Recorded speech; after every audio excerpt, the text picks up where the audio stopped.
Kasi nga daw, may Battle of Yultong daw. Kasi yun ang pinaguhugutan ng mga kuting natics. Uy, kuting natics ha.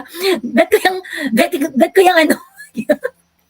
Diyos ko sa TikTok, yung mga batang yultong talaga. Diyos ko. Nakakalo. Ang tawag dito, sa TikTok kasi talaga, ibang klase talaga yung audience doon. Kasi dami talaga nakakairita doon. As in, matutuyo talaga yung dugo mo doon dahil sa sobrang daming makukulit. Ganon. Yung talagang mamumura mo talaga mula ulo hanggang paa. Ganon. Ganito sila kakukupal doon sa TikTok. Yung mga tipong, bakit mo naman nasabi na nililid tayo ni BBM sa gera, ganyan-ganyan. So sinabi ko, kasi ano, ang tawag dito, nagpunta siya sa Australia, tapos nagsalita siya sa Australian Parliament, tapos ang sabi niya sa Australian Parliament, we are on the front line, just as we were during World War II. Yun yung sinabi niya sa Australian Parliament. Pagkatapos, nagpunta siya ng Germany, ang sabi niya sa Germany, sa mga interview niya doon, sinabi niya na we are faced with a potential outright conflict with China due to what is going on in South China Sea. Yan. Potential outright conflict with China. Yan.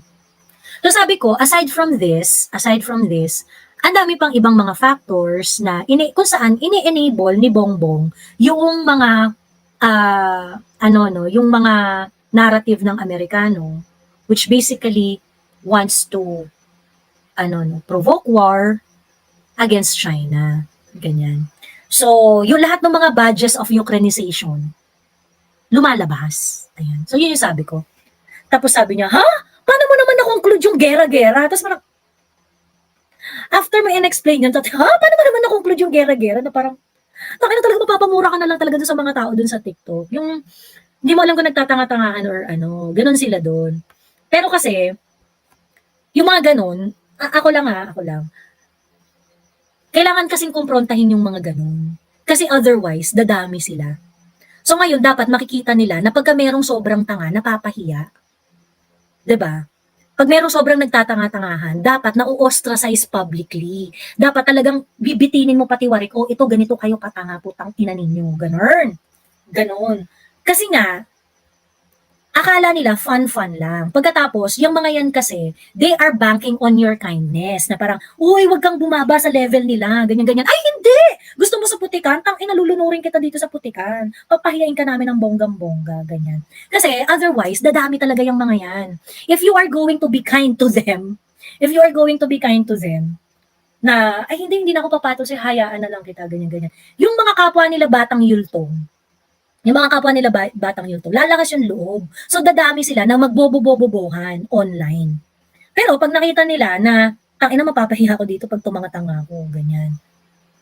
O, edi, mas ano sila. Actually, sa totoo lang, the reason why itong mga tanga na to nagtatrive is because they are taking advantage of your kindness.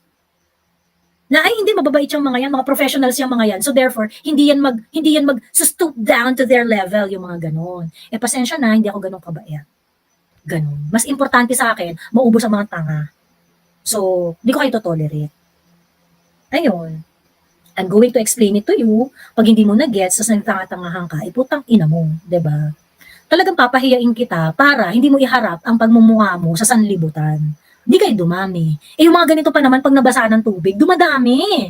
'Di ba? Maulunan lang yan, mahamugan lang yan sa umaga. Dadami na yan kinabukasan. Ganun. So, kailangan talaga silang i-confront. Ganun. Today, meron akong gusto ikwento sa inyo before ko i-open yung tindahan.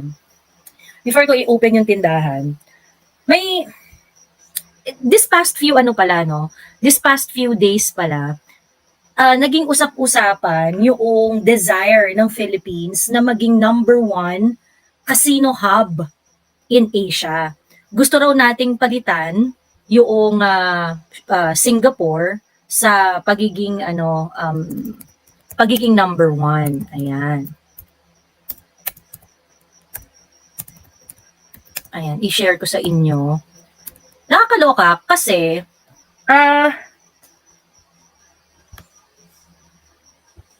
bakit ito yung goal natin? Bakit ito yung goal natin?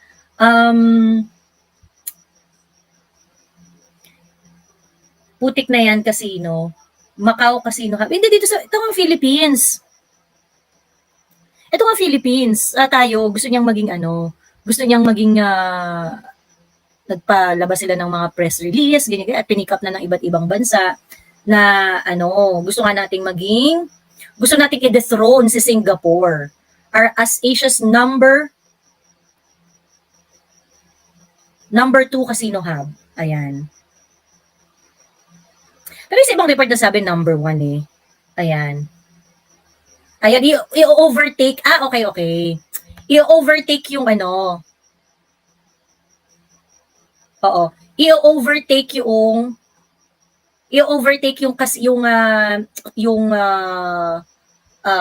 Singapore na maging casino kasi number 2 yata yung Singapore. So gusto natin ma-overtake yung Singapore na yan. Ayun. And somewhere down the horizon, maging number 1 na casino hub ever. Ayan, in the Philippines. Okay. Anyway, number 1, number 2, hindi naman yan kumbaga parang ang goal really, ang point really is bakit ito yung dito tayo nakatutok, bakit tayo nakatutok sa pagiging top casino hub ng Asia? Ayun. Alam niyo po kung bakit po ako nag-worry, kung bakit ko po ito na-mention, na parang yung worrisome siya kasi alam niyo po, tayo ay nasa gray list ng Financial Task Force ng FATF. Ayan. FATF. Financial Action Task Force. Ayan.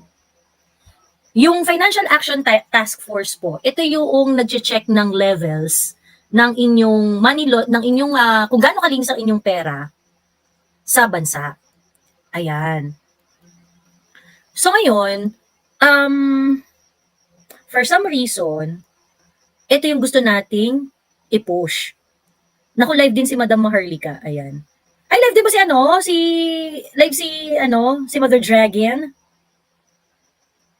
Hindi nga natin maayos yung money laundering. True.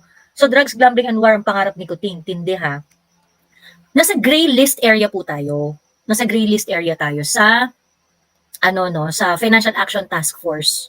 So, ibig sabihin, tayo ay minomonitor na bansa. Ibig sabihin, marami tayong mga anti-money laundering measures na hindi natin masyadong nagagawa. Ganon. So, marami tayong mga pera na questionable, marami tayong hindi na i-explain kung saan nanggaling ng mga source of wealth. Ayan. So, ibig sabihin, maraming stash ng pera dito sa Pilipinas ang hindi maipaliwanag reasonably. Sa blunt na explanation, sa mas brutal na explanation, maraming pera sa atin, ang malamang sa malamang ay galing sa illegal na source. Ayun. So,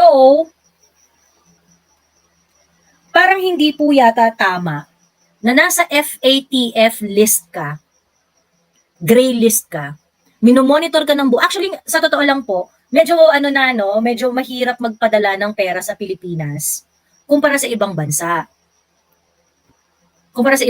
Ayun. In short, basta yan ba? Bago siya mangarap na maging Singapore, ipalatigo niya muna mga kurakot na karansyo nila. Sabi ni Ford, oo, kartel ang ambisyon ni Kuting. Drugs, gambling, corruption, putik yan. Ayun. Sa YT lang po ako mag-watch but I'll share your video here, sabi ni Miss Linda Kivik. Thank you po sa pag-share. Ayan. Top BBM advisors blurts out 6-year terms for chief executive and congressman plus 2 terms. Ayun. So anyway, yun yung hindi nagmamatch. Kasi, na-call out tayo eh. Remember, naging subject pa ito ng isang post ng Presidential Communications Office na gumagawa nga daw ng paraan ang BBM administration para tayo ay matanggal sa gray list area. Ano po bang impact pag ikaw ay nasa gray list area? Pag ikaw ay nasa gray list country. Pag ikaw ay nasa gray list country ng FATF, ibig sabihin ang mga transactions mo ay minomonitor. Hindi lamang ng FATF, but ng ibang mga kapwa mo bansa na meron kang financial transaction. So, ibig sabihin, pag nalagay ka sa gray list area, meron kang mga deficiency sa iyong financial system when it comes to monitoring illegal funds. Ganon. So, that includes yung terrorist financing. Ayan. That includes yung terrorist financing. So, medyo nakakapagtaka kasi nga, nakakapagtaka yung ganong klaseng goal kasi naiintindihan natin yung sugal na naiintindihan naman natin na yung sugal, nagdadala talaga siya ng pera. Nagdadala talaga siya ng pera. In fact, isa sa mga naging measures ni PRRD nung Pangulo siya ay yung i-continue yung POGO nung panahon ng pandemic. Kasi nga, offshore siya, pagkatapos kailangan natin ng income nung pandemic. So, kumbaga parang may mga rin talaga. In the past, may mga decision talaga ang ating gobyerno na mag-indulge sa sugalan dahil ito ay nag-generate nga ng malaking pera.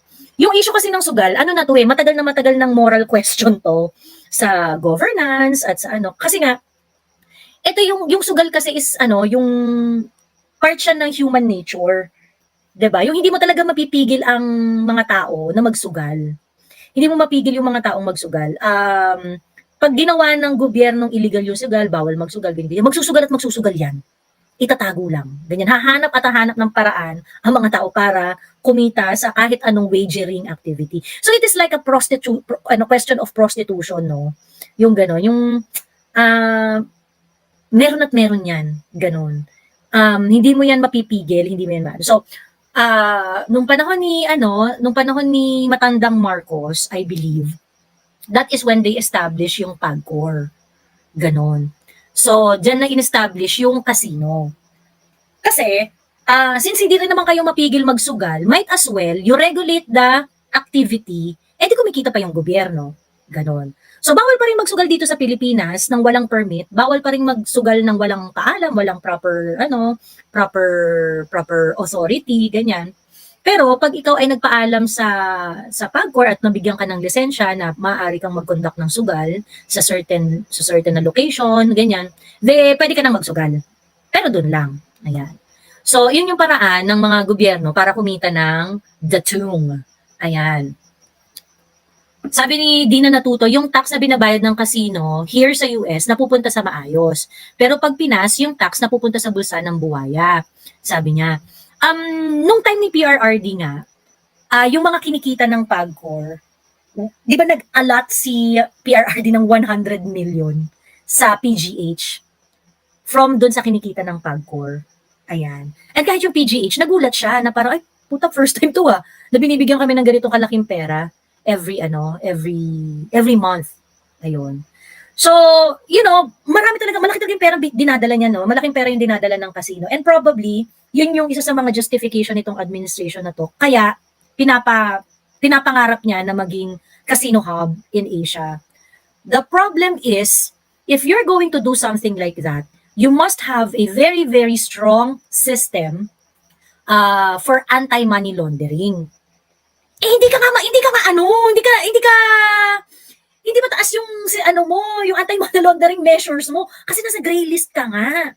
So, ang gray list, ibig sabihin, minomonitor ka ng FATF, yung ibang mga bansa ay inaano ka rin, no? Parang meron rin silang binabantayan ka rin kapag kunwari nagpapadala ng pera yung bansa mo yung ibang bansa sa bansa mo, kung meron kayong padalang mga iniintay, let's say from US, Europe, Australia, or whatnot, ganyan.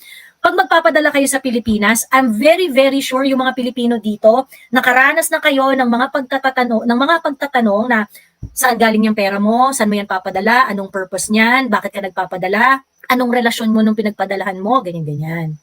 Minomonitor na ng bonggang-bongga. Ganun. Next, nakahikaw again. I know marami yan, kasi marami akong in-order na hikaw from China. Ayan. So yun. Ganun siya. And imagine, kahit doon sa mga maliliit na amount to kahit doon sa mga remittance. Imagine yung mga malalaking pera. Hassle to. Kasi syempre, pagka merong mga ganyang mga investigation, before ka magawa ng transaction, ang dami-daming tanong, ang dami-daming mga clarification and whatnot. Pinapabagal niya yung mga financial transactions. And it's not good. Kasi dapat, diba, yung trade, mabilisan yan, ganyan-ganyan. Ayun. So, ganun. So, hindi siya, karang naisip nitong administrasyon na to, diba? And so, yung mga ganitong klaseng decision making ng gobyerno, it spurs wild speculations, ganyan-ganyan. By the way, merong report ang UN that Southeast Asia main driver for anti-money laundering is casino. O, diba? So, ang dami ng badges nito. Una-una, number 1, Philippines, nasa gray list area ka ng FATF, ng Financial Action Task Force. Second, may report ang United Nations at sabi ng United Nations na, hoy, Southeast Asia, hub kayo ng anti-money laundering. Tapos, yung anti-money laundering ninyo, Southeast Asia, ang main drivers ng anti-money laundering dyan sa inyo is casino. Pagkatapos, yun yung goal natin. Diba? Pero, wow! Perfect recipe for a washing machine! Diba? Perfect recipe for a washing machine. So, saan tayo dadalhin? Saan papunta ang bagong Pilipinas ni Bongbong Marcos? Para saan po ang inyong, saan po ang direksyon ng inyong bagong Pilipinas? Hi, Tita Banig! Hello, hello! Kamusta naman dyan sa Canada? Oh, hi, hello. Can you hear me? Yes! Oh, okay, sorry. Yan. Hindi ko alam, naka-open pala yung ano ko. Yung mic ko, and I went to the bathroom, sorry. Anyway, Sorry lang. okay, sorry. Ano ba yung masasabi ko dito? It only tells you about, kung ano klaseng moralidad meron tong gobyerno na to. Because we know na casino, drug addiction, gambling, what else do they have? Ano yan eh, it comes in one package. O unang-una, feeling ko mas marami tayong pwedeng pagtuunan ng where we have strength. Tayo, maliit lang bansa tayo, tapos maraming mahihirap, and then you're going to introduce gambling? Parang di ko mag-guess. Doon natin gustong mag-excel, no? Gusto natin, yun yung gusto natin i-life goal, di ba? Parang, ano susunod dyan? Susunod dyan ay meron ng mga prostitution, ayan, yung mga money laundering. When in the first place, ang pwede natin pagtuunan wherein we have strength is agriculture, di ba? Agriculture, yun ang unang-una. Pero yung, talagang... Tito Banig, agriculture is hard work. It's so difficult. Ano lang yan? Ayaw ng tamad. Di ba? Nangaloko ako dito sa gobyerno na ito. Ano ba? Yung parang tipong, hindi naman natin, parang feeling ko hindi naman natin linya yan eh. Parang kung sa sports, bigla tayong nagpunta sa hockey, ice hockey. Yung ating national sport, which is not ours. Parang parang nawala sa kultura natin. Although mahilig tayo yung wedding na ganyan. But it is going to deplete our moral values. At dito ko nakikita kung anong merong utak ang mayroon ang ating pong gobyerno. Yan, may drugs, tapos casino.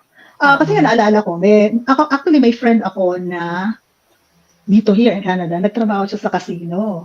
And she ended up, nag-quit siya kasi nakikita niya talaga daw, grabe, as in, talaga daw hundreds of dollars yung hindi na raw talaga tumatayo at hundreds of dollars yung nauubos. So, anong gagawin natin sa ating society? May drugs na, tapos meron pang casino. I know casino is probably marketing to tawag dito sa mga elite. But then again, I just question the morality of this, of the decision of the government. Wala talagang moralidad. Talagang bangag ang nasa bangag yung nasa nakaupo. Hindi na makapag-isip na maayos. I don't know. What do you think? Ang kasi, I'm pretty sure kasi isa sa magiging justification nila dyan is that malaki kasi yung perang ipapasok. Which is true. Malaki talaga yung perang ipapasok niyan. Kasi nga po, talagang yan ang cash kayo dyan eh, di ba? Cash ang lahat ng transaction dyan eh, pagkatapos in few seconds, in few hours talagang grabe yung pasok-labas ng pera dyan. It's just that, yung Macau kasi, While siya yung Yes, I number was gonna ask that. I was Oo, gonna ask about Macau. Oo, while siya yung number 1 na casino hub sa ngayon, Mhm. while siya yung number 1, Macau has a very, very strict guideline pagdating sa sugalan at saka sa money laundering. I remember, no, dito rin po sa ano na to, dito rin sa live na to. Sa talk about yung ano, yung hindi namin pinag-usapan yung casino mismo or yung ano. But Sas explained yung 400 plus na Chinese na supposedly i-extradite papunta ng China. Mhm. And ngayon, apparently, they are, ano, the Chinese government is actually waiting for them. Okay. Ngayon, pagka in-extradite pala itong mga ano, or pagka dineport itong mga to, pabalik ng China, apparently, ang nag-aabang pala sa kanilang mga parusa ay napakabibigat. As in, mga Oh. bitay, life imprisonment, ganun. So ngayon, si Boying daw, kaya nagugulumihanan siya kung i-deport. Kasi pag dineport niya lahat yung mga yan, dead balls yan. Mhm. Ganun. Kasi sobrang higpit nga daw ng batas ng ano, ng China pagdating sa Mhm. sugalan. Eh ngayon sila, nag-operate sila ng sugalan outside China. Kasi yung Pogo, China. yun yung point ng Pogo eh. Yung Pogo, ang actual na operation ng sugal offshore. Pero ang mga nagsusugal sa kanya nandun sa China. Nasa China. O parang Oo. online. Oo, ganon. So tayo naman dito sa Pilipinas, we find comfort na at least ang nalululong sa sugal hindi Pilipino. Ganon. Kumikita tayo, ganyan-ganyan, tapos hindi Pilipino. Ganon. So, yun yung ano, kumbaga yun yung, that's how we, ano, parang, Yun yung logic kung bakit yung inalaw Oo, yung, ano, yung navigate. Pogo. Oo, we navigated through that sugalan. So, since merong mga offshore gaming, sige, i-legalize na lang natin yan, permitan natin, i-tax natin. Ayan. Mm. Eh kaso, sa China, So may napala pa yung ano gobyerno kasi dahil sa tax. Kasi hindi oo, so may napala wala yung gobyerno dahil sa tax. Mm. Eh kaso nga lang, since nagkaroon ng crackdown sa Pogo, di ba maraming mga nagsisigawan tungkol sa, hindi, ano yan, ano kasi sobrang complex kasi nito talagang ano issue ng sugal. Kasi nga, if you're going to allow it, what is the extent of your allowance doon sa certain na sugal na yon, ganyan. Pagkatapos, gaano katindi mag-enforce ng iyong mga rules pagdating dito sa sugalan. Kasi it really has a tendency na maging kung hindi strong yung iyong regulation and control sa mga pasugalan, it really has a tendency of becoming very, very chaotic. Kasi nga po, nandyan din ang mga mafia, ang mga gangster. I know! Diba? Yun nga, di ba? Oh my God. So, kumbaga, yung mga sindikato, tapos yung mga international na mga sindikato pupunta sa Pilipinas. Magulo yan. Ito ba talaga, ito ang iniisip ko, ito ba talaga ang legacy na gusto nitong si Marcos na Jr.? I cannot. I cannot. It bothers me. It bothers me so much sa mga nangyayari sa Pilipinas. Kahit nandito ako, here, kaso syempre, may pamilya ko sa Pilipinas. Correct. May mga kamag-anak ko sa Pilipinas.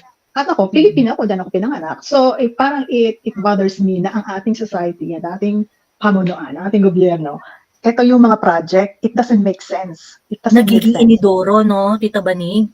Ay, hindi lang inidoro, talagang sewer itself. Septic tank. It's the sewer itself. And it only shows kung dahil sa kung ano yung mindset ng mga nakaupo. Puro bangag. And that's how it is. That's how we're going to end up. So kung hindi natin kung ito ay magpapatuloy, I cannot imagine 20 years from now kung anong klaseng society ang meron tayo sa Pilipinas. Sabi ni Jo Mali na iba talaga kasi mag-isip kapag ang leader mga elitista kaysa yung mga tunay na galing sa laylayan. Si PRRD, alam kung ano ang needs ng masa. Si Kuting naman, puro kasi happy-happy lang. Philippines sa casino hub, Las Vegas yata ang gusto nilang maging peg natin. Diyos ko, malala na talaga. Sabi ni Jo Malina. Yun nga actually, kanina sa comment section, kaka-entrada pa lang nung topic tungkol dito sa life goals nga natin na maging casino hub in Asia. Dami na ano yan, money laundering, maglilinis, maglalaban ng pera yan. Ibig sabihin, kailangan po ba natin ng rocket science para maintindihan yun? Diba? Hindi to rocket science para maintindihan namin, para magets namin kung ano yung intention ninyo. Ano yung intention? At ang nakakainis dito ay ginagawa nila tayong Totoo. Ito. Kainsulto. ang problem kasi dito sa BBM administration, they are not explaining anything. They were not explaining anything. Because they don't know how to. Yeah, perhaps, and I think because they are just simply incompetent. Isa sa mga pinakaunang issue dito sa BBM administration na to, na inilabas ng mga vloggers, ay yung inappoint ni PBBM na NEA director. Meron NEA? siyang inappoint na, NEA director. Matagal na to eh. Inappoint niya Ano na NEA Ano yung director. Daya? National Electrification Administration. Oh, So okay. ito po yung humahawak ng mga electric cooperative. Mhm. Ayan. So ito yung mga Batelco, ganyan, yung mga Seneco, yan, yung mga ganyan, yung mga Sa mga maliliit na lugar. Yes, sa mga maliliit na lugar, sa mga probinsya, ayan. So ngayon, nag-appoint si BBM, si Antonio Mariano Almeda, nag-appoint siya ng administrator ng NEA. At itong tao na to ay involved noong matagal ng panahon nang nakalilipas. Na-convict ito doon sa sa kaso ng hazing, yung kay Lenny Villa case. Kung matatandaan po ninyo yun. Yung sa Ateneo to Aquila Lehis. Ayan. Oh. Na-convict ito doon. Na-convict ito doon. Pagkatapos, noon pong 2012, siya ay nahulihan ng 50 million na amount ng droga sa SUV na dinadrive niya Of na course, grass. na pag-aari ng Napocor. Okay? Huh? Yung sasakyan na dinadrive niya, kasi nagtrabaho siya as parang hepe ni Mikey Arroyo. Ganon. Tapos, hindi ko alam kung dun sa capacity ni Mikey Arroyo as a congressman or parang personal aid, gano'n. So parang naging parang naging julalay siya ni Mikey Arroyo. Ngayon, yung Napocor na kotse, pinahiram sa kanya. Pinahiram sa kanya yung ginamit niya. So nung nahuli siya, yun yung dinadrive niya. At siya ay merong 50 million worth na bit-bit na droga. Nahuli yung sasakyan na yun na merong 50 million pesos na karga worth ng droga. Ayan. Inappoint to, shabu ang laman By the way, shabu. Shabu yung laman na yun. So, by the way, despite yung kanyang conviction dun sa hazing, and despite the fact na meron siyang history, meron siyang love story, meron siyang past with shabu, na-appoint siya as administrator ng National Electrification Administration. O, di ba? Eto pa, kung matatandaan ninyo, di ba may pasabog rin si Mother Dragon nung January? Na kung saan, Mark Anthony Sayarot? Sayarot, oo. Oo, Sayarot, di ba? Oo. Noong 2022, nahulihan siya ng 2 bloke ng cocaine. Yun yung nahuli sa Australia, di ba? Pagkatapos, nung nag-state visit si BBM sa New York noong 2023, dito balik kasama ni BBM. I know. Diyos ko. Nakaka-stress. Nai-stress ako. Ang aga-aga diba? Pa naman ito. Diba? So parang, anyari? Diba parang, at hindi nila sinasagot. At hindi nila sinasagot yung mga yan, yung issue na yan. Dito po nanggagaling yung frustrations ng mga tao. Presidential Communications Office, BBM Administration, ito po yung dahilan kung bakit kami nababad trip sa inyo. Okay? At itong mga spicy BBM supporters, ito yung pinaguhugutan ng mga asar dyan sa mga tatanga-tanga sa gobyerno. Okay? Yung mga ganitong bagay, bakit kakiskisang siko ni BBM yung mga Addictus Benedictus? Diba? Buti ba sana kung Addictus Benedictus lang Mga pusher Mga pusher, tapos may mga involved pa ata sa mga guns. Diba? So, anong gagawin natin doon? Hindi gusto nila, tumihimik tayo. Gusto nila wag magsalita. Alam mo ka na itong mga to. Sarap. How can you support this kind of government who is not explaining itself sa mga ganitong klaseng issue? Hindi nyo ina-explain yung mga associations ninyo sa mga Addictus Benedictus. Ayaw niya i-explain yung mga ganyang kembot ninyo. Kasi nung sinasabi to nila, sinasabi to ng in the past ng mga iba't ibang vloggers. Nung sinasabi nila yung mga parang, ay hindi, kasiraan lang yan, kineme, ganyan. That is why, sabi ko nga, nakakausap ko pa ng at that time, parang hindi ko ba talaga masakyan yung mga sinasabi ni Mother Dragon. So parang, sabi ko nga, nakakakwentuhan ko nun si Direk Daryl, sabi ko, Direk, kasi ang problema, yung mga sinasabi ni Maharlika, kung totoo yun, dapat mag-explain ng Pangulo. Kung hindi totoo, kailangan pa rin niyang mag-explain. Kasi otherwise, babalik sa kanya yan eh. And balik it is. Ngayon, pagdating ngayon sa mga ganitong klaseng conversation, like for example, you want the Philippines to be a casino hub. Hindi maiiwasan na babalikan namin yung mga issue na yun na hindi mo sinagot. Diba? And now, it gives more light, it gives more perspective dun sa direksyon na gusto mo kaming dalhin, diba? Uy. Yeah, kumbaga connecting, you can connect the dots. Kung yes. Gustong magkaroon ng washing machine dito sa Pilipinas kasi yung mga dabber cards niya, 'di ba? Mga associated sa ay mga laundry. At Gusto magkaroon ng washing machine kasi mga basahan sila kailangan i-launder. 'Di ba? Sabi ni Arnie Curtis, hindi lang pusher si Siarot, manufacturer iyan, sabi ni manufacturing. Oo, yun nga sabi ni Maharlika. Ayan, chemist. Nagmamanufacture. So parang siya, Breaking Bad, para siyang si Walter White. Ayan. Na-stress ako sa mga nangyari. So yun, tapos may mga picture mga yun na pinapalabas na yung talaga namang nakaupo, may meeting daw. May meeting, napanood ko kanina kay Maharlika, sa isip ko, bakit yung pinagpapakita ng picture, hindi naman siya yung nakaupo. Ay, oo, yung tapos hindi pinakita yung naka-side view. Naka-side view. Ang tanong doon, hindi yung bukol. Ang tinatanong ko doon, bakit sila nagpapakita ng picture na siya ay nagtatrabaho? Hindi naman siya dapat ang nagtatrabaho, di ba? Desperate attempt to which is more incriminating than anything, isn't it? Yes. Di ba? Kasi bakit yung papakita, sipag-sipag ni First Lady. So isip ko, bakit kailangan niya magsipag? Bakit siya kailangan na mag-meeting? Siya ba ang nakaupo? Siya ba ang nagtatrabaho? Okay. Sarap magbura. Sinasabi ko sa iyo. Ayaw ko lang magbura. Ayaw ko magbura. So yun. So ito, this is the mga people, everyone, public, Filipinos, everywhere. Ito, nakita niyo yung manifestation. Ito yung symptoms lang to eh. Ito yung symptoms ng sakit. We know kung saan tayo papunta because ito yung mga project. Ito yung mga project talaga na talagang ito yung mga project na gusto nilang matupad, yung kanilang pagkakagastusan at i-investan, which is not really good for us. It's not really good for the Filipino people. It's not good for us. First, sabi ko nga, hindi naman tayo ready. Wala na mga batas ba tayo tungkol dyan? Nahigpit ba tayo dyan? We're not ready. Let's focus on something else. Oo, may mga batas tayo, Tita Banig. Ang problema nga, yung Financial Action Task Force, ang sabi, yung batas ninyo, hindi nyo naman na-i-implement ng maayos. True, may batas tayo. Ay, yung ba nagpapatubad ng batas? Pinapatubad ba? Tapos sila na i-appoint nila. Naku, malaking yan. Malaking sewer of, mas malala pa yun sa Malabanan, Alam mo yun? Sa,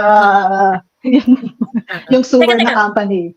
I want everyone to understand kung ano yung gray list na tinutukoy ko, Ayan. I-share ko lang tong, website ng Financial Action Task Force. Ayan. Yung Financial Action Task Force, ayan, okay. So, lang natin. Ito yan. Yan ba yung gray list na kaya rin nahirapan tayo magpadala? Hindi ba? Yan yung isang yes, Memi. Yes, siya rin po. Yun rin po. Ayan. Okay. So, Financial Action Task Force leads global action to tackle money laundering, terrorist, and proliferation financing. Ayan. So, FATF researches how money is laundered and terrorism is funded, promotes global standards to mitigate the risk, and assess whether the countries are taking effective action. Okay. So, kasi nga, dahil nagiging ito ang trabaho ng ito ang trabaho ng FATF. Yung FATF, halos lahat ng bansa na merong financial transaction, international financial transaction, covered nito. Ayan. So ngayon, nabuo tong FATF na to. I think it started nung nagiging transnational na yung droga. Kasi remember yung proliferation, yung cocaine nung panahon ni Pablo Escobar, ganyan. Isa yan doon sa mga reason kaya nagkaroon ng konsepto about money laundering eh. Kasi ang theory nga is that para matalo mo ang krimen, lalo na kung sophisticated na yung mga sindikato at talagang meron na silang mga armas, meron na silang mga tao, meron na yung mga smart people nagtatrabaho na sa kanila, they can really navigate the system and the bureaucracy. And they would be able to spend their money in a way na na-enjoy nila yung fruits ng kanilang krimen. So basically, itong Financial Action Task Force at saka yung mga anti-money laundering laws sa iba't ibang bansa, what it does is to keep the criminals from enjoying their money. So ngayon kasi, ang idea is that, kapag ka ang isang, kunwari, drug lord, ganyan, pag ang isang drug lord, kahit sang katerbang pera ang meron siya, pero kung hindi naman niya kayang magastos, 'di ba? Hindi niya ma-enjoy yung fruits ng crime niya. Hindi niya ma-enjoy yung fruits ng crime niya. So, you make it difficult for the criminals to operate. So yun yung goal ng mga ano na yan, ano, yung mga goal ng mga. So ngayon itong Financial Action Task Force, mini-measure niya, gaano ba kayo kahigpit diyan sa mga money laundering kinembot ninyo? Ganon. Gaano niyo sinusuri ang kalinisan ng pera na dumadaloy sa inyong ekonomiya? Ayan. So for example, dito sa Pilipinas, meron na tayong mga batas like pag bumili ka ng mga luxury cars, pag bumili ka ng mga, kunwari nagpunta ka sa mga high-end boutique, ganyan-ganyan, you are gonna be asked kung saan galing ang pera mo, kung saan galing ang kinembot mo, anong trabaho mo, anong negosyo mo, ganyan. Meron ng mga ganong questionnaire. Ayan, meron ng mga ganong questionnaire. So ngayon, syempre, tayo mga Pilipino at yung mga mayayaman dito, ayaw nilang natatanong ng ganyan eh, di ba?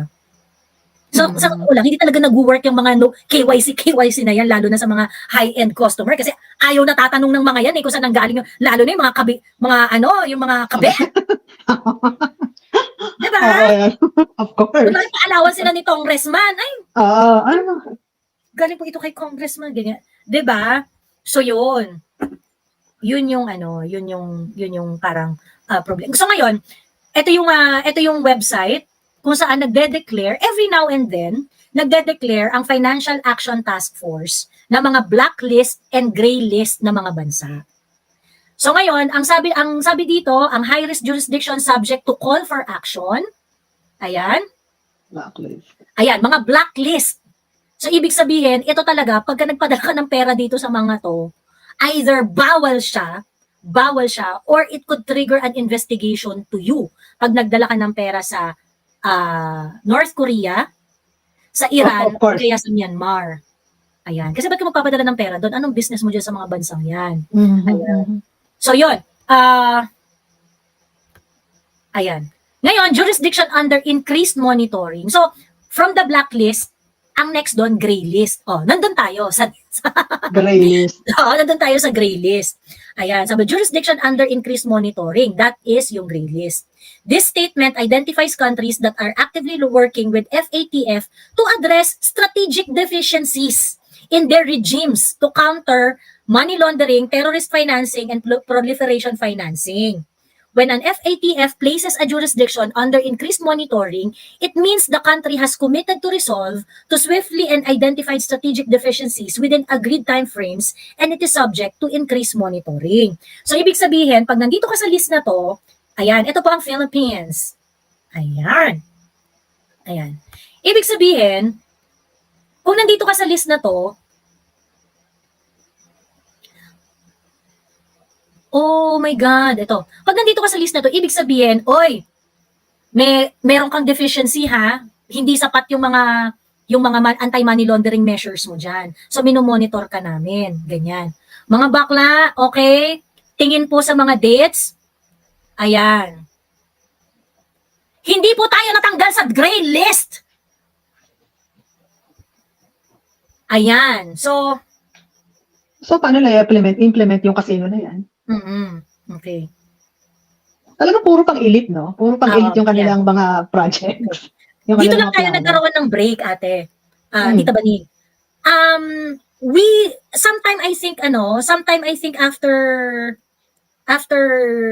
June 2023, nagkaroon kasi tayo ng mga amendments sa yung anti-terrorist financing, mga ganyan. Nagkaroon tayo ng mga batas tungkol doon. Nagkaroon tayo ng mga batas tungkol sa anti-money laundering, kineme, ganyan. So ngayon, kung makikita po ninyo, nagkaroon tayo ng break. 2013, tapos 2019 tayo bumalik ng list. Ayan. So, ibig sabihin, goods tayo from the period of 2014 to September 2019. Goods yung situation natin. 2019, nagkaroon na naman tayo ng mga issues at ng mga gaps doon sa ating mga anti-money laundering kineme. And this is, this is actually shown kasi nagkaroon ng Marawi, dito, ganyan-ganyan. So nakita talaga na parang, uy, hindi sapat yung mga kinembot ninyo. Hindi sapat yung mga ginagawa ninyo para, kasi may tayo nito, nagkaroon tayo ng mga Marawi issues dito. Pagkatapos, lumabas rin yung issue tungkol dun sa, sa yung financing ng mga, ng CPP-NPA, NDF, ayan. Yung mga ganon. Okay, so bumalik tayo. Pero as you can see, ito, mangangako tayo, may mga na-achieve tayo kasi may mga lumalabas na reports na ibang mga issues na kailangan i-address. So October, next September. So 1 year binalikan tayo. Nakalagay pa rin tayo sa gray list. Okay, September 2020, so 2021. So makikita nyo, every year binabalikan tayo at pag binalikan tayo, hindi pa rin tayo tinatanggal sa gray list. Ayan. So 2020, ayan. Ito na, naging ito na yung medyo talaga nagiging seryoso na yung sitwasyon. Kasi ito rin yung time na nagbubrew na rin yung iba't ibang gulo sa iba't ibang bansa. Ayan. So, June, September 2021, June 2021, September 2021, nasa monitor pa rin tayo ng gray list. Ayan. Pagkatapos, ayan, October 2021. Okay. So, naging seryosong problema na yan talaga nung 2021. Nung 2022, nasa monitoring na tayo. Ayan, increase monitoring tayo nung October 2021. So, 2022, nasa monitoring na tayo. August, October. Increase monitoring pa rin tayo ng October 2022. Hindi tayo natanggal. Increase monitoring pa rin tayo ng 2023. Hanggang ngayon, naka-increase monitoring pa rin tayo. So, hindi tayo makaalis-alis dyan. So, ibig sabihin, hindi tayo nakakapag-create ng strong anti-money laundering measures. O, di ba? Pero magtayo tayo ng casino. Yun yung sagot. Ha? Pero magtayo ng casino. Yun yung magtayo tayo ng casino. That's the answer. Oo. hindi tayo makalayas-layas sa gray list at increase monitoring. Gusto pa nating mag-casino. Instead of tapos, makipaggera tayo sa China instead of isipin natin na self-sufficiency, let's say in food. Maglagay tayo ng casino. Ewan ko sa'yo, Joey. Sumasakit ang ulo ko, pasensya na. I'm gonna go back to work, listen ng phone muna ako. Okay. Thank you, Maraming Tita salamat. Baning. Maraming salamat. Ayan. Sabi ni Jean Hugh, thank you, Tita Baning, for joining. Paano mag-i-invest sa mga foreigners niyan kung sisilipin pera nila? Pero American funding anti-China props, lusot, kainis, sabi ni Gino. Yun nga. Tas travel yung, hindi nga nag-a-add up yung mga actions ng Pangulo eh. 'Di ba? Travel siya ng travel para sa foreign direct investments. 'Di ba? Yun yung sinasabi niya, nagta-travel ako para may investment kasi pag may investment may trabaho, 'di ba? Yun ang gusto kong i-address, trabaho, ganyan. So that is why immediately after winning in 2022, kung saan-saan siyang bansa nagpupunta. 'Di ba? Kung saan-saan siya nagta-travel in order to convince investor na ilagay yung pera nila sa Pilipinas. Ngayon, Mr. President, doon lang po tayo sa usapang simple. Kasi kami mga simpleng mamamayan lang naman eh. 'Di ba? Sino po ang tangang investor ang ilalagay ang pera sa isang bansa na nag-world tour din para sabihin that we have a potential outright conflict against China, who is, by the way, a trading partner of 60% of countries in the entire world. Yun yung gusto nating awayin. Number 1 yan. Number 2, sinong gustong makipag-partner sa isang bansa na ang life goal ay maging casino hub? At pag ikaw po ay casino hub, ibig sabihin yan,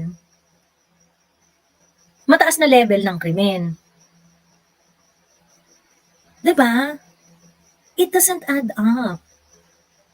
Bakit mo ilalagay yung bansa mo, yung pera mo sa isang bansa na nangangarap maging casino hub, pero nasa gray list area? Aba, ang pangarap mo, gawing gangland ang Pilipinas. Yun ang pangarap ko sa Pilipinas. Gusto mong gawing mafia state. Sino-sinong tanga po ang maglalagay ng pera sa Pilipinas kung ganun. Hindi mga kriminal lang din. Diba? Na ano, dito hindi ko na na-address yung comment ni Carlex kanina. Sabi niya gano'n, kayo naman, one-stop shop kasi ang gusto daw ni, one-stop shop daw kasi ang gusto ni BBM. Ganyan, one-stop shop daw ang gusto niya. Eh, nakakaloka doon. ginagaya kasi, tingin ko kasi, ginagaya si PRRD. Kasi si PRRD, isa sa mga ginoal ni PRRD nung presidente siya, ay yung ease of doing business. 'Di ba? So, ni-require niya yung mga mga government agencies to have a one-stop shop.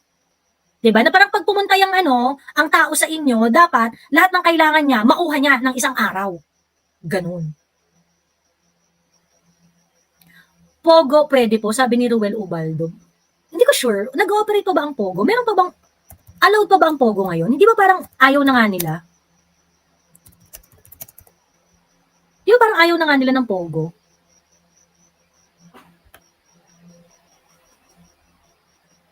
Ayun. Pinapaban na nga nila yung Pogo eh. Ayun. So yun, Diyos me. O ayan, meron pa bang gustong makipagkwentuhan dyan? Yung mga gustong umakyat dyan. Di ba galit na galit si Rappi Turbo sa Pogo? Hi, Ace! Hello, hello! Ayan, silent watcher daw siya. Ayan. Di ba galit? Nako si Rappi Tulpo naman. Galit siya sa kahit anong galit siya sa kahit anong galit siya kunwari, basta feeling niya magva-viral yung galit niya. 'Di ba? Ayun. I mean, anti-money laundering, kaya mahal padala sa Pilipinas sa mga OFW. Oo. Kaya mahal at saka mahirap magpadala ng pera sa Pilipinas. Dahil nga po dyan. Dahil nasa gray list area tayo eh. Ayun. Guilty ang...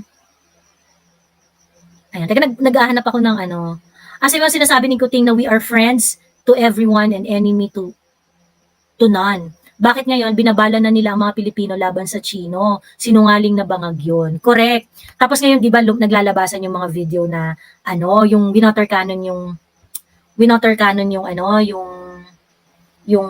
Coast Guard natin. Tapos may mga nasaktan daw, ganyan. Which nakakasama naman talaga ng loob, di ba? Kasi, di ba, may talagang, may mga nasasaktan na Pilipino and whatnot. Ngayon, instead na i-divert yung energy to de-escalation, to de-escalate the situation, ang ginagawa nitong gobyerno na to ay i-increase yung galit sa China. Ito nga yung lagi namin pag nasa TikTok, no? Kasi sa TikTok talaga nakakaloke. Bakit hindi ang maging direksyon tungkol doon sa pag-water cannon at doon sa mga kawawang PCG natin? Bakit ang hindi maging direksyon ay de-escalation? Kasi kung water cannon pa lang, nag-iiyakan na tayo, paano na kung totoong away yan? 'Di ba? Paano ba kung naging totoong away yan? Kung sa water cannon pa lang, nag-iiyakan na tayo, pag naging totoong away yan, anong mangyayari sa atin? 'Di ba? Anong mangyayari sa atin kung totoong away yan? I mean, instead of using it para mag-manufacture ng... Kasi yun yung goal nila dyan eh. Kaya nila pinagmumukhang sobrang kawawa yung Coast Guard, ganyan. Pero inaapi nila tayo, kinakawawa nila tayo, ganyan-ganyan. Imbis na maging de-escalation yung direction, ang ginagawa nila, ginagalit nila ang mga Pilipino para mag-manufacture ng consent. Para, pag nilabanan natin yung China, agree kayo. Ayun. Bilibaw kay Dimlas, pumunta sa WPS. Sabi, talaga?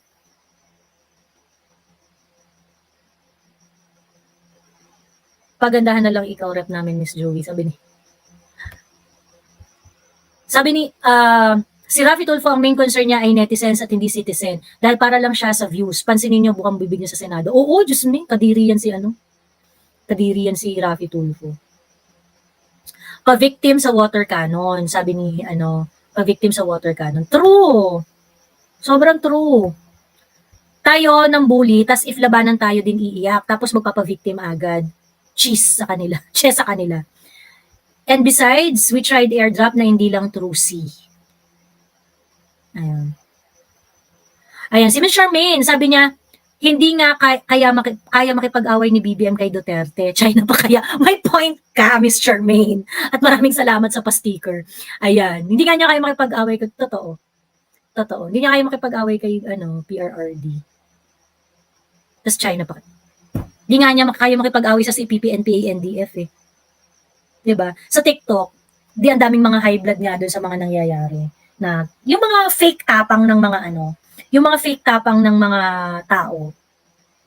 Ang daming mga nangyayaring ang daming nangyayaring kaeklatan. Teka lang meron akong phone call.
Ayan, pasensya na, I'm back. Pasensya na, hindi ko kailangan kong i-take yung phone call na yun. Sabi ni Tres Gaming, they don't give the whole story. Before mag-water cannon, may warning yan at need lang nilang mag-confirm identity ng ship. Kung hindi nag-respond at nag-provoke, talagang water cannon aabutin, sabi ni Tres Gaming. Hindi talaga nila kinakwento kasi nga nagmamanufacture sila ng consent eh. Yun naman talaga yung goal nila. Nagmamanufacture sila ng consent para i-hate natin ang bonggang-bongga ang China para i-justify na alam mo yun, yung mga susunod na mga drastic na step ay ma-justify. Whatever that is.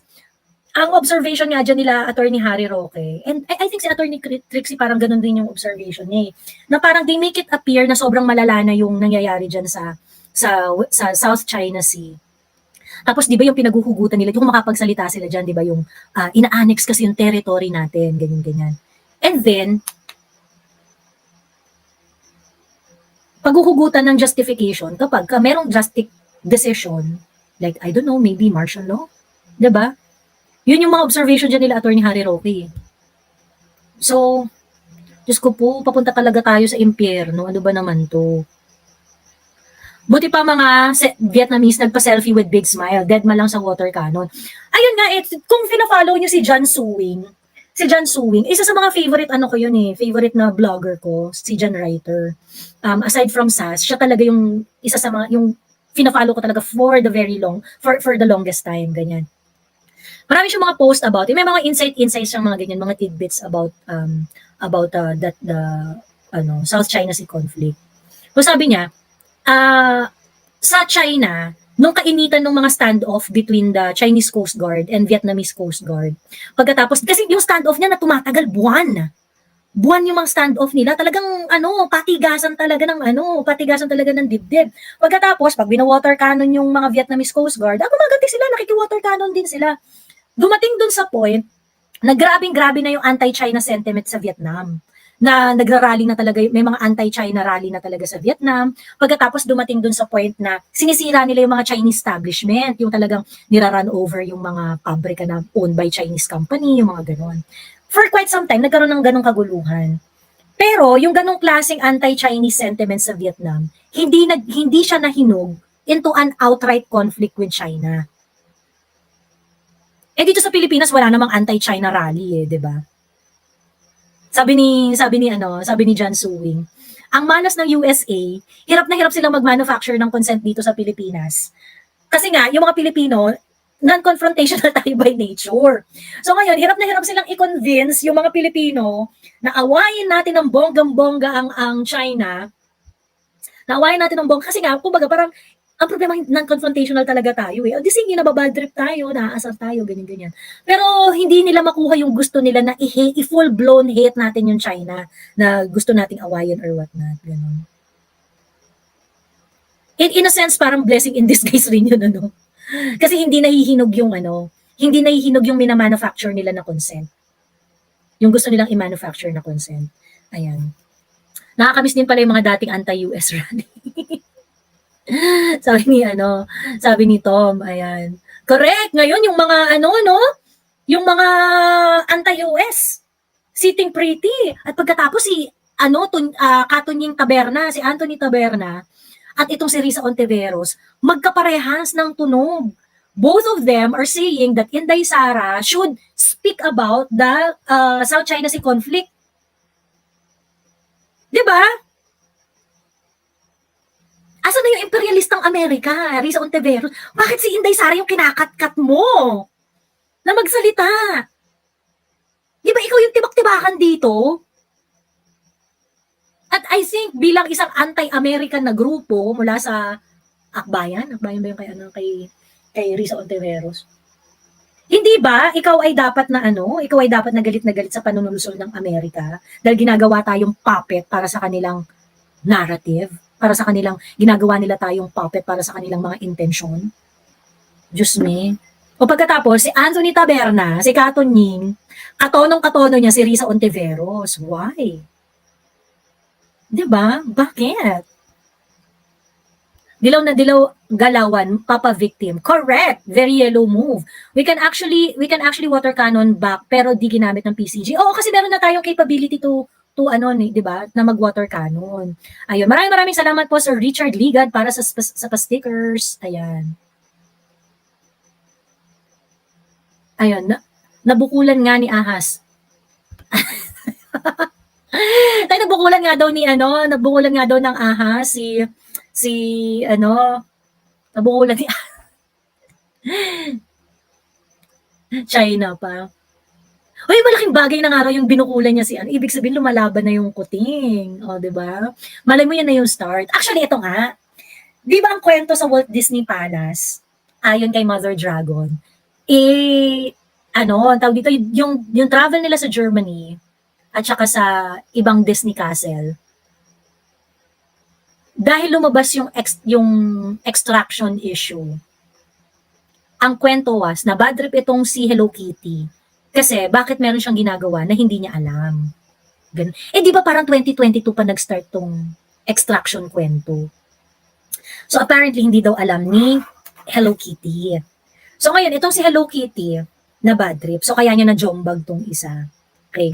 Sa isang banda, hindi ba yun magandang balita na hindi na ba ito ang oras ng pagkagising ni Hello Kitty na itong pagong na to, mukhang maraming ginagawa na hindi ko alam. Ganon. Ito na ba ang simula ng pagkagising ng Hello Kitty? Ganyan. Ito na ba ang simula ng paggising ng Hello Kitty? Hindi natin alam. So, sana, ayun. Diba? Hi, Ate V! Hello, hello! Ayun. Pati media inuudyok ang mga Pinoy, sabi ni King Ray. And yun yung nakakatakot talaga no King Ray. Yun talaga yung nakakatakot kasi sobrang, diba? Ito ang gusto ni Carpio, labanan ang China. Hindi nga kaya ng asawa niya, binatukan na siya. I can understand BBM. He needs to take care of AFP. Pero yung anniversary, kahit live message, di niya magawa. OMG, so fucked up. Sabi ni Ford. Totoo naman. Asawa niya si Jazz, di niya kaya, China pa. Ayun. Tamang pakikipag-away sa China, pero yung asawa niya di niya kaya, China pa. True. Ayan. Sabi ni Ace, kapag nanood kayo ng TV Patrol at 24 oras, manggigigil kayo talaga sa China kasi ibang narrative nila. Buti na lang nandyan SAS Ate Joey na maayos na naipapaliwanag ang mga nangyayari sa back-end. Nung isang araw sa TikTok, nakausap namin yung isa naming kaibigang Coast Guard. Ang sabi niya, alam nyo, sa totoo lang, ako naranasan ko na ma-water cannon at nakakatakot talaga. Sabi niya ganun, at nakakatakot talaga. Yung sinishare niya kasi yung experience niya sa TikTok. Nag-share siya na experience niya sa TikTok. Tapos na-assign na rin ito sa Kalayaan Island. Yung mga disputed air features dun sa South China Sea. Nakapagbantay na siya doon ng 6 months to 1 year, ganyan. So, naging part siya ng rotation doon. Tapos sabi niya, naranasan ko ma-water cannon at nakakatakot talaga. Sabi niya gano'n. At ang problema kasi, I think yung iba, ang hindi nila naiintindihan, nung sinishare ko yun, ang gusto kong sabihin, yung ganitong sitwasyon na kayang gawin ng China, nakakatakot na. Pagkatapos, pag in-escalate natin to, mas lalo tong nakakatakot. So, kumbaga, bakit hindi maintindihan daw ng mga tao na ang hinihiling namin ay dapat hindi kami nagtitiis sa ganitong nakakatakot na sitwasyon. Dapat talaga mag-de-escalate. Bakit ayaw mag-de-escalate ng gobyerno? 'Di ba? Bakit ayaw? Pag nag-de-escalate ka ng tension, hindi naman ibig sabihin isusuko mo na ang iyong mga claims. 'Di ba? You just don't want your Coast Guard to be hurt. Para hindi na maulit yung ganitong klaseng bombahan. Ngayon, ano yung kompromiso na kayang pasukan ng gobyerno natin para ma-de-escalate? Yun yung tanong. 'Di ba? Yun yung tanong doon. Ayan. Tawagan mo rin si Miss Rugando Sasot. Miss ko na tandem nyo. Parang hindi siya nag-online today. Minessage ko nga hindi siya nag-online today. Busy pa siya. Ayun, online siya 5 minutes ago. Ayun. Kaka-online lang niya ulit. Ayan. Pero na-busy. Ayun. Sabi natin, Joey, banatan na daw niya yan. Tawagan mo na. Ayun. The way things are unfolding, it looks like BBM doesn't really care at all. Yes. Ayaw niyang makipag-usap sa sambayan ng Pilipino, ayaw niyang komprontahin ang mga problema. Pagkatapos, ginagawa na lang niya yung gusto niya. Ayan. O pagkatapos ngayon, whatever happened to Maharlika Investment Fund? Asa na yung asa na yung minamadali mo ng bonggang-bongga because you cannot wait to bring prosperity to our country. Investment and whatnot, di ba? Lahat hindi nagtatranslate. Diyos me. Di nga, di nga naipasa na ibalik ang ROTC. 77 pa kuno ng Pilipino ang gusto ipagtanggol ang bansa laban sa threats. Paano naman yon? Good thing, pinoint out to ni Rary Quinto, no? I remember, isa sa mga pangako ni Inday Sara noong eleksyon is gagawin niya ang lahat in order to lobby for the return of mandatory military training sa Pilipinas. And yun yung reason kaya siya may confidential funds, no? Kasi yun talaga yung goal niya. Maibalik ang mandatory military service para tuluyan ng magapi at mabigyan ng alternative ang mga kabataan na instead na maakit sa pangre-recruit ng CPP, NPA, NDF, ay meron silang venue para i-express ang kanilang pagiging makabayan. Which is yun nga, through the mandatory ROTC. Kaya ako, naiintindihan ko yung malaki yung confidential fund ni Inday because she talked about it during election. O pagkatapos, ang taas nga ng, ngayon pinagmamalaki nila na 77% daw ng Pilipino ay gustong ipagtanggol ang bansa laban sa... O ngayon, ba tayo yung i-legislate yung mga bagay na maglalagay ng magandang framework para sa bansa, yung mandatory military service na yan, yung ROTC. Ba tayo yung unahin yun? Ba tayo yung gawin? Kasi advocacy ni Inday. Ayaw niyo siyang bigyan ng brownie point. Recruit kayo ng recruit all over the Philippines ng mga reservists. Pero ayaw niyong gumawa ng institutionalized na sistema para magkaroon ng training ang lahat ng able-bodied men and women to serve our country. Diba? Grabe yung politika sa atin. Hindi nila iniisip kung ano yung makakabuti sa bansa. Yung politika dito sa atin, they are always trying to think of what's my pogi points on this. Diba? That's why, ang mga kaya lang i-offer ng House of Representatives, ayuda. Kasi papapogi lang naman ang gusto ninyong mangyari all the time eh. Diba? Nakakadiri. Ayun lang. Nakita ko nga sa TikTok yung pautot ni Dimla sa WPS, sabi ni Anthony. Grabe kuyang, no? Hindi ko na gets. Hindi ko na siya gets. Ayun. Sana hindi na talaga magtagal tong pamumuno ni Bongbong, hindi na siya nahiya sa tatay niya, grabe. I think a lot of people that matters are growing really upset with this government. And so, ako gusto kong sabihin sa mga kababayan natin, kapit lang. Galit na galit tayong lahat, bisit na bisit tayong lahat.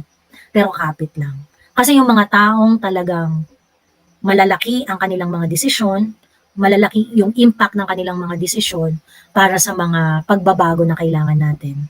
They are becoming really, really upset. And they are not happy with how the country is moving forward. Ayun. So, kapit lang po. Malapit nang mag-July. Ayan. Joey, ilabas. Isplok mo na yan. Hindi, yun, tawag dito sa pinsan ko. Magagamit ng jiu-jitsu mo, Miss Joey. Naku, sa ko magagamit sa gera? Diyos me!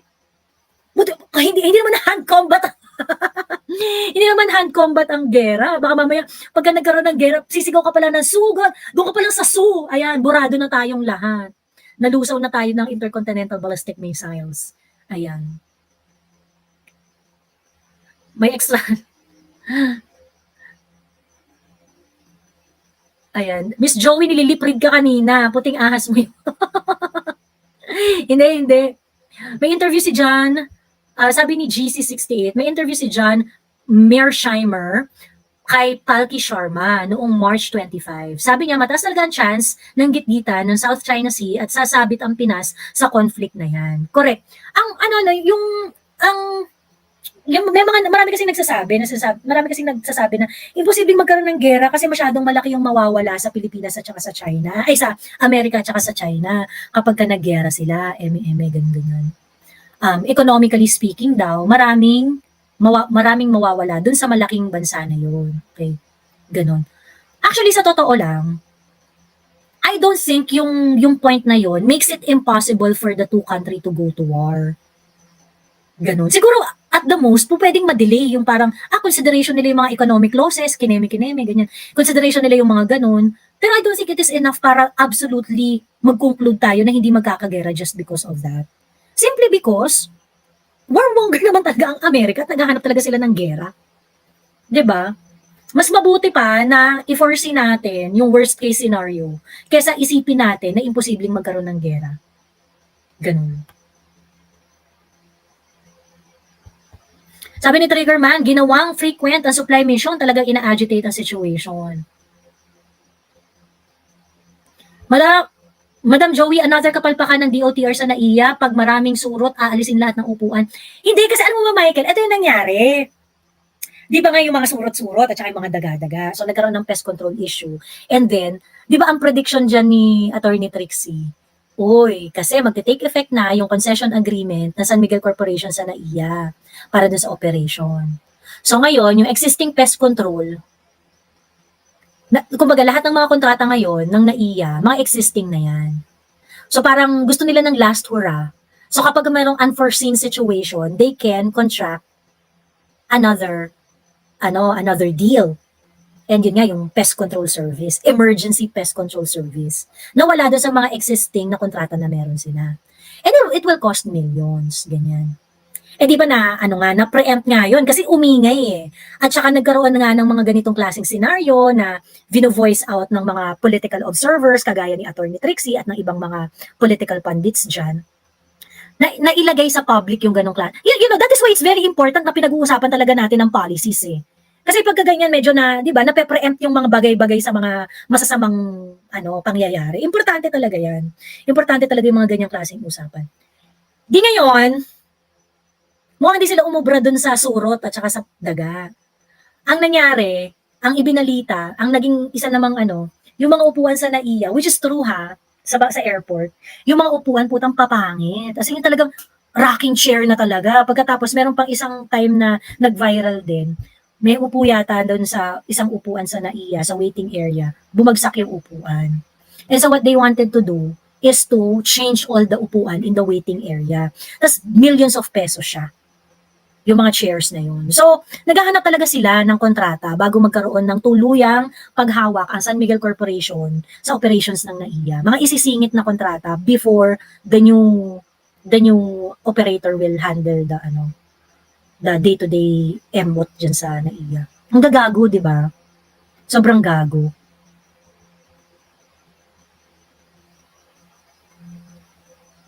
International, oo.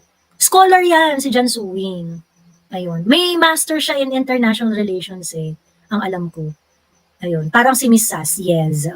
Medyo nainis din ako kay Senator Bato about hate China sentiments.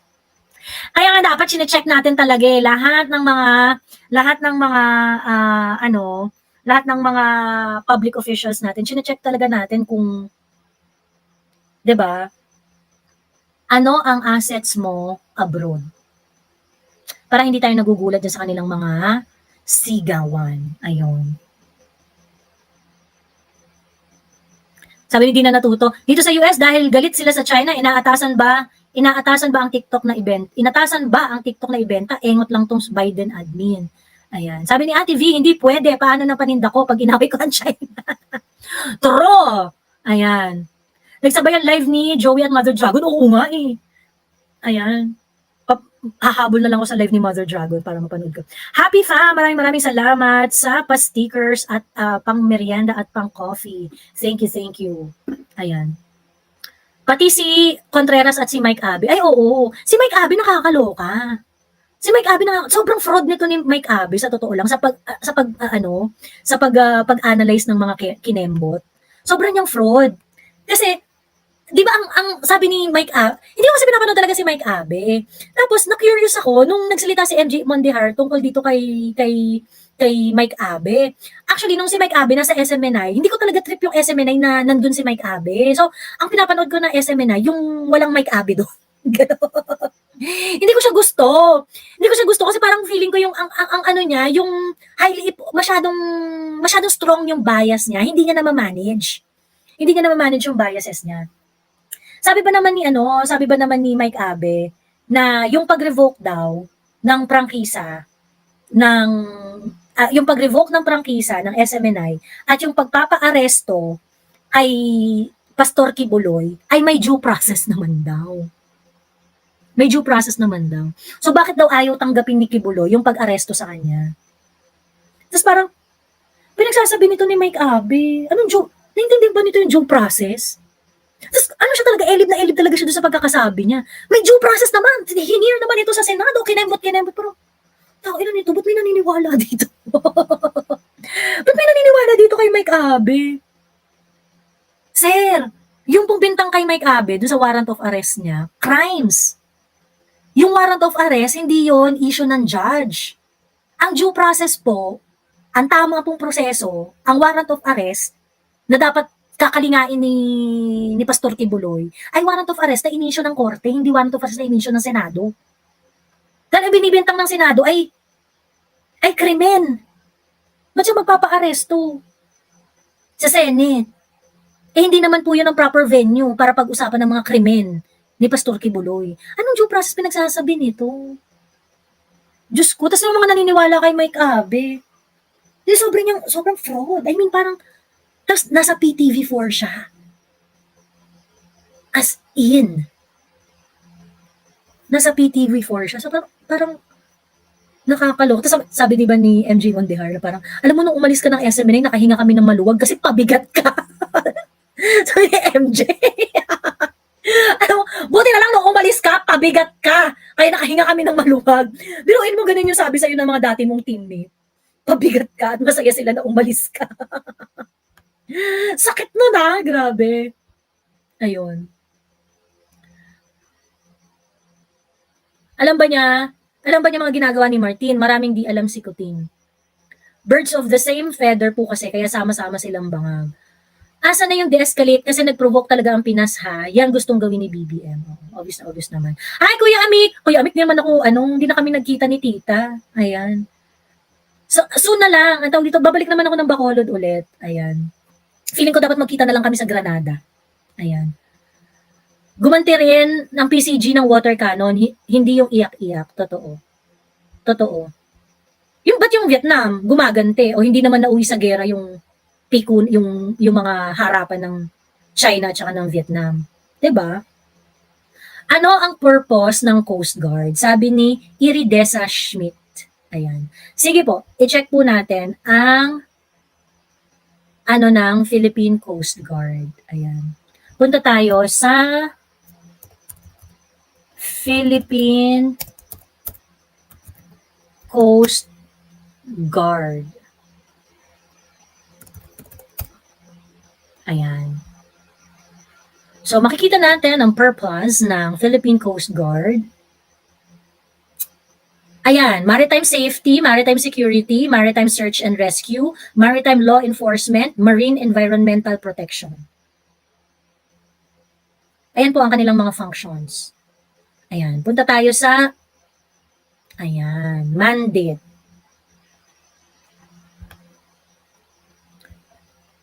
The Philippine Coast Guard is mandated and responsible to perform maritime search and rescue, maritime law enforcement, maritime safety, marine environmental protection, and maritime safety. Ayan po yung ng Coast Guard.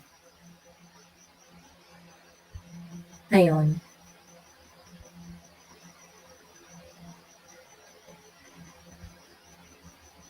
Ayan. So, yan po ang kanilang mandato. Ayun. Kasi nga daw, may Battle of Yultong daw. Kasi yun ang pinaguhugutan ng mga kuting natics. Uy, kuting natics Bet ko yung Diyos ko, sa TikTok, yung mga batang yultong talaga. Diyos ko. Ang tawag dito,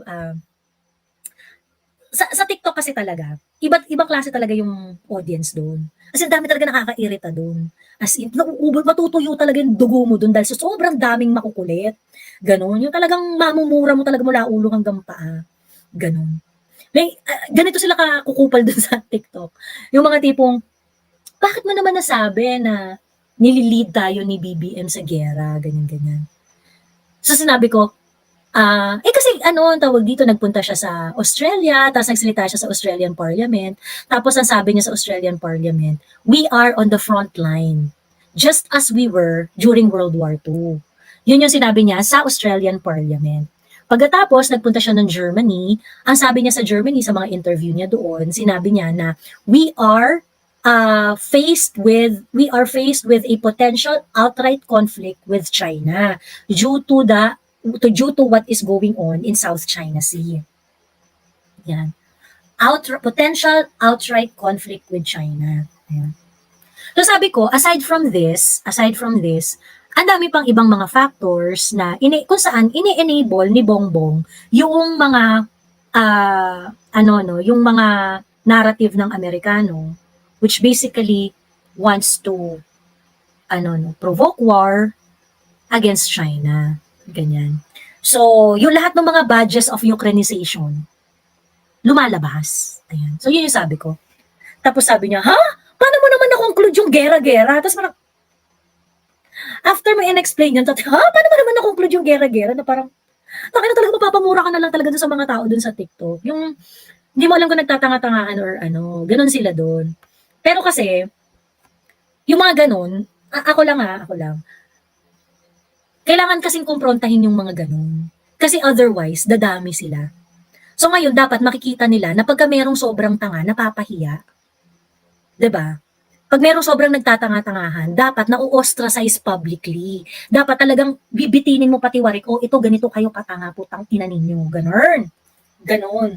Kasi nga, akala nila fun-fun lang. Pagkatapos, yung mga yan kasi, they are banking on your kindness. Na parang, uy, wag kang bumaba sa level nila. Ganyan-ganyan. Ay, hindi!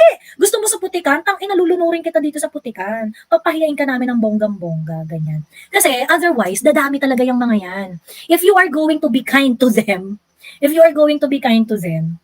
na, ay, hindi na ako papatol si hayaan na lang kita, ganyan-ganyan. Yung mga kapwa nila batang yultong, batang yun lalakas yung loob. So, dadami sila na magbobo-bobo-bohan online.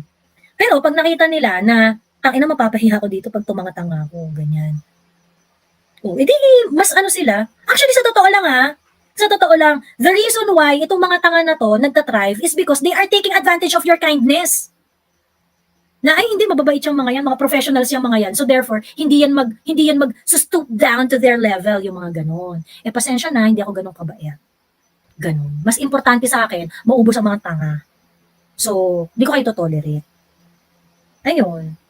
I'm going to explain it to you. Pag hindi mo na-gets, sa nagtanga-tangahan ka, putang ina mo, 'di ba? Talagang papahiyain kita para hindi mo iharap ang pagmumukha mo sa sanlibutan. Hindi kayo dumami. Yung mga ganito pa naman, pag nabasa ng tubig, dumadami. 'Di ba? Maulunan lang yan, mahamugan lang yan sa umaga. Dadami na yan kinabukasan. Ganun. So, kailangan talaga silang i-confront. Ganun.